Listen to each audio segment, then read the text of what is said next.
Mrs. Gibson, please come quickly. I rushed over when I heard the teacher's words, only to find my son lying on the ground unconscious. He had fallen off the playground equipment after colliding with a friend. Despite my anxiety and calls for help, my husband, who was at work, wouldn't come to our son's side. It's just too much, even if he's at work. His own son was being rushed to the emergency room. And then I realized the horrendous reason why he wouldn't rush over to his son. I'm Erica Gibson. I live with my husband Jason and our elementary school-age son Sean. Jason works in the hospitality industry and doesn't have weekends off, so he hardly ever attends school events for Sean. He has never been to a parent-teacher conference or a performance. When I received a letter about a parent-child field trip, I doubted he could make it, but asked him anyway. Hey, there is a parent-child field trip coming up during the next long weekend. A long weekend? I have to work, so no can do. I felt a pang of sadness, even though I knew the answer. Talking to other moms, it seemed like everyone else was adjusting their schedules to attend with their spouses. Other dads who usually work weekends are taking the day off to go. I mentioned this half-heartedly, and he clearly got annoyed. So what? You want me to take off too? You do know what my job entails, right? Yeah, I know. Sorry.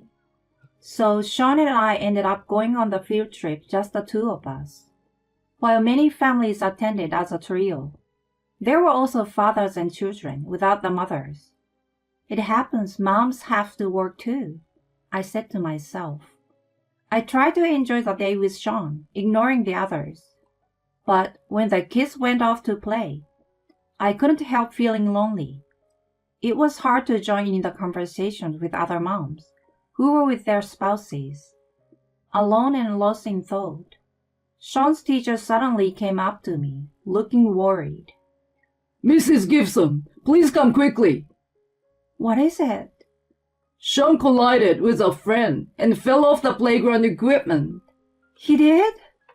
I hurried to the scene, where my son lay unconscious. The teacher had already called an ambulance, and I accompanied my son, who was still out cold. At the hospital, he was immediately taken to the exam room.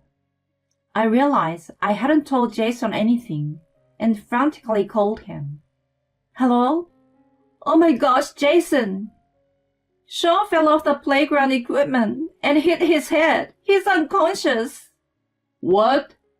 You should have called an ambulance before calling me. The teacher already did.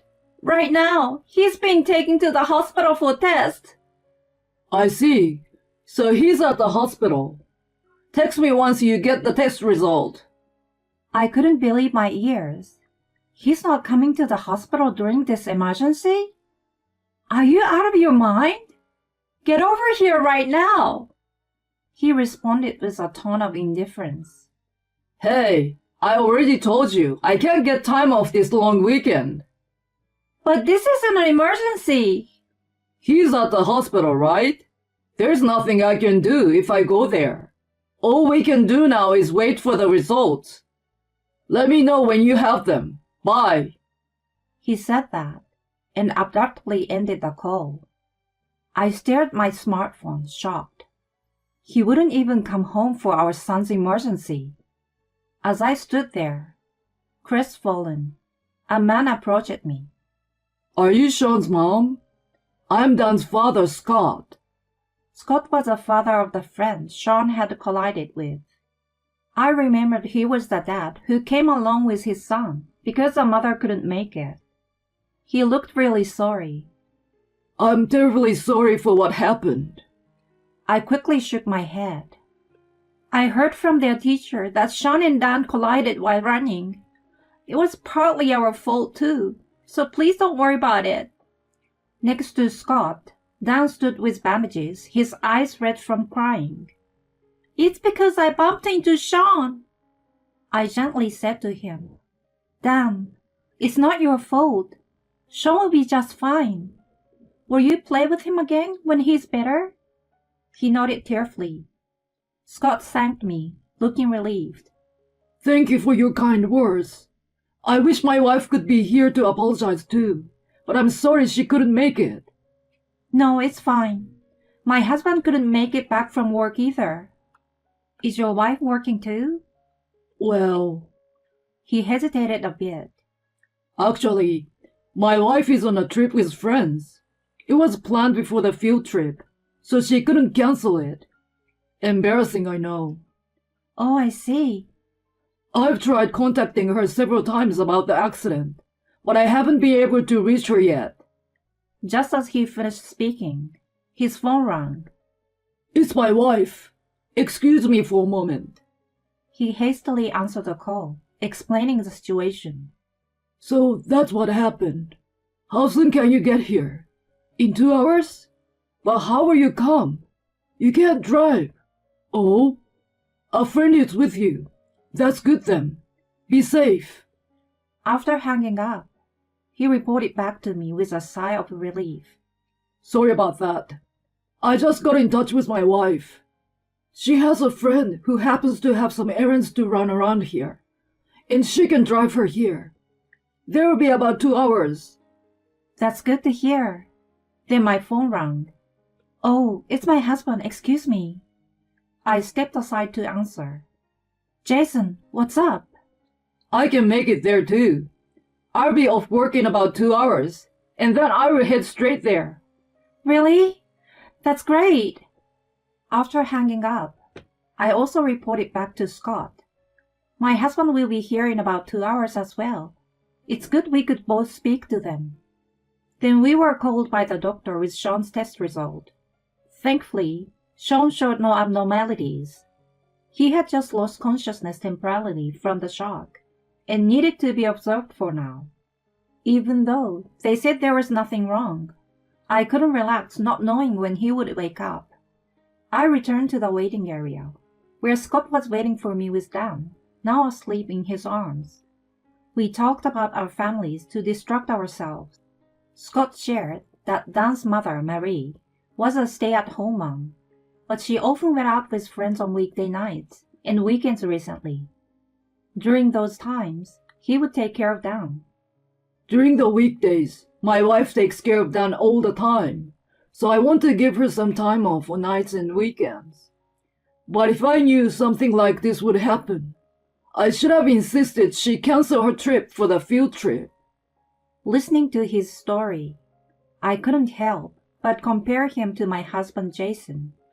Jason, even on his days off during the week, prefers to go out alone for a break. In contrast, Scott actively participates in childcare. I found myself confiding in him about my husband's shortcomings. As we talked, I noticed a strange coincidence. Jason's and Marie's behaviors matched exactly. The days they couldn't attend events or went out on weekday nights were the same. I suddenly became curious and asked, "By the way, my husband went on a business trip to New York last month." When was that? It was the first weekend of last month. My wife also said she was going on a trip with friends on those days and brought back souvenirs from New York. No way.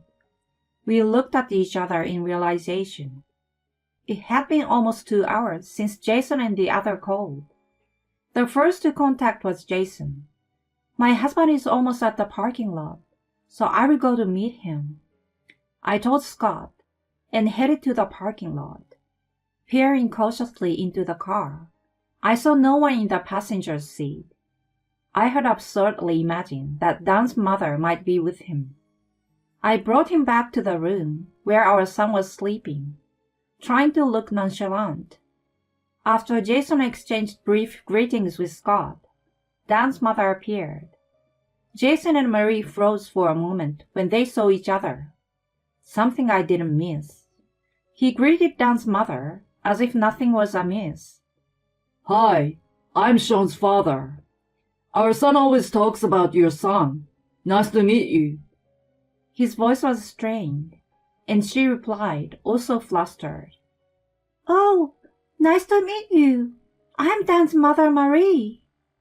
I decided to stir the pot a bit. Oh, Marie, is this your first time meeting my husband? She answered, clearly panicking. Of course it is. We've never met before. You don't have to deny it so vehemently. You could have met him at school events or parent-teaching meetings, right? That's impossible. I had no idea Jason's son was in the same class as mine. I hadn't mentioned my husband's name in front of her yet. Gotcha.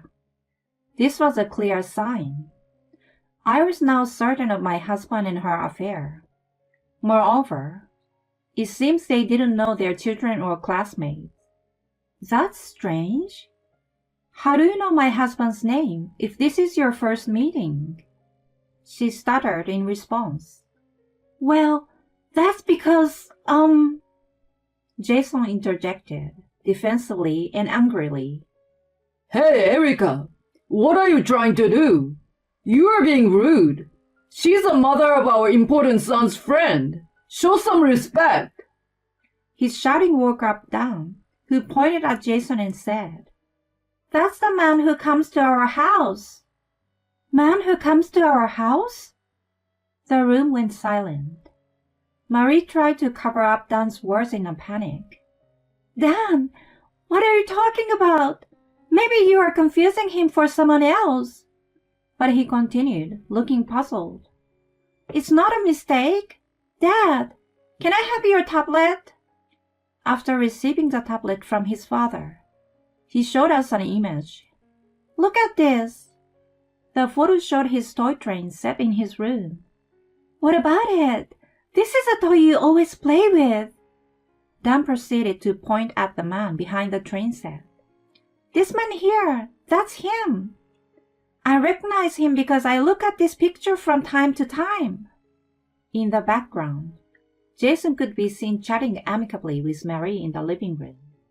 There's no escaping this now, I muttered, glaring at them. Scott, too, was shaking with anger. He yelled at his wife in anger. So you've been bringing your affair partner into our house while I'm at work?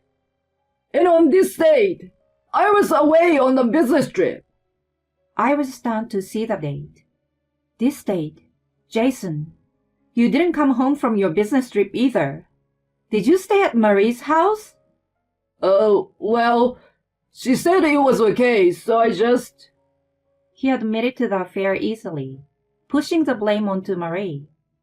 She quickly retorted. What? Blaming me? You said it was a waste of money to stay out. Their ugly argument was interrupted by Scott. Enough! Bringing your affair partner into a house with our son. You're unfit to be a mother. It's despicable. I utterly despise you. Jason seized the opportunity to make her the villain. Exactly. She's unfit to be a mother. At least, I've never met her in front of Sean. I care about my child. What? Did he really just say that? This is absurd. Anger started boiling inside me. Don't be ridiculous. You didn't even try to get to the hospital when Sean was unconscious, using work as an excuse. No, that's not true. I'm here at the hospital now, and I... That's only because she decided to come. Until Scott told her about our kid's injury, you had no intention to coming here at all. Well, at that time, I thought it was okay without me. It's not about whether it's okay or not. A father should rush over when he hears his child is unconscious. Instead, you prioritized your trip with your mistress. You're no father.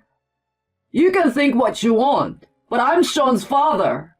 What if he doesn't wake up? Can a stay-at-home mom like you keep paying for hospital bills? Without me, you and our son couldn't survive. Painfully, I realized I didn't have enough savings to keep paying the hospital bills. Did I have to turn a blind eye to his infidelity? Just as I was about to resign myself, a faint voice came from the bed. Mom! I turned around to see Sean barely opening his eyes. Sean! I clung to my son, and he hugged me back tightly, then said, It's okay if Dad leaves. I will be fine. I will protect you, Mom. Hearing his words, Jason stood there stunned. Sean, why would you say that? Sean answered firmly. Because you are leaving, right, Dad? I heard you on the phone the other night after Mom fell asleep. On the phone? Yeah, I heard you talking when I got up to use the bathroom. You said, I feel nothing for Erica. If it weren't for the kid, I'd have left to be with you already. Jason's face turned pale. So, Dad, I will make your wish come true. I don't have to be your son. I don't need a dad anymore. Jason was shocked by our son's words. Contrarily, his words finally made me resolve. I've made up my mind. I want a divorce. After I told this to my husband, Scott handed me his business card. I will help you with your decision, Erica. The card he gave me showed he was the head of a law firm. There must be plenty of evidence besides this toy train photo. I will take care of filing for alimony and child support. I plan to do the same with my wife, so it's killing two birds with one stone. Marie panicked at his words. Wait! I haven't agreed to a divorce yet! I won't divorce you! Scott then coldly said to her, You are joking, right? You don't have a choice after having an affair. A mother who brings her affair partner into a house with her child is unfit. If you want to fight it, we'll go to court. You know how high my win rate is, right? And with evidence like this, I can't lose even if I want to. Seemingly resigned, she slumped and agreed to sign the divorce papers and pay the compensation. Seeing her submit, Jason also signed a pledge to pay alimony and child support. He probably realized that it was futile to go against a lawyer like Scott. Later, both our marriages ended in divorce. Now that they were free, Marie and Jason, as planned, started living together. But their life didn't go as expected. Once they moved in, they began to suspect each other of having affairs, leading to a tense relationship. Eventually, Jason actually cheated with another married woman. Unsurprisingly, he was easily caught and faced another alimony claim. Marie also had an affair, but her lover just used her for money and then left her. She spent all her savings, and Jason was drowning in debt from the alimony payments. They blame each other, yet they can't separate and continue to live together miserably. It's clear their financial situation will soon become untenable, but I have no sympathy for them. They brought it upon themselves. Meanwhile, thanks to Scott's help, I received more than enough in alimony and child support. And now Sean and I are living a peaceful life. Sean has returned to his normal life without any issues and continues to play happily with Dan. Scott has become a good confidant, more than just a mom friend. Someone I can talk to about anything. My wish now is to continue this happy life with my son, just the two of us.